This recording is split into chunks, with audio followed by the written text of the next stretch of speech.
Shasha mfutsi ngrosisi urela shasha ngathi umlungiswe lakho not ulungakho usanda kuveza ukuthi uphara umthakathi kusuka ukuthi unikezwe imali engango 30 million ngathi nje behlangene no president uCyril Ramaphosa bathola imali engango 3 million.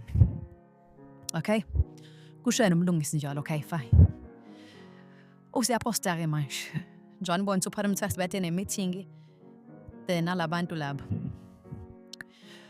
So yaposta kumlungu John Bono ukuthi uthi usekutholile meeting ibingani uzolinda nophara umthakazi actually meeting beyadinga nonke njalo uzosho yena. Okay,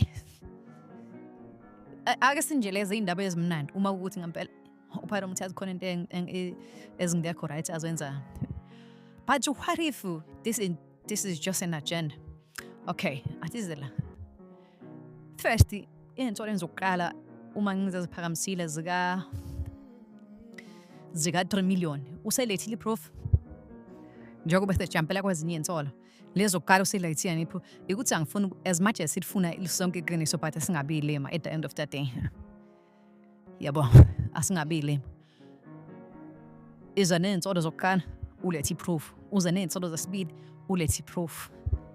Yabo, ngabe uthi insolo nje insolo after insolo no proof nothing, but izingenza ukuthi ake silinde kuba sengathi there is a huge problem between phara umthakathi nalensizwa lomlungiswe lakho.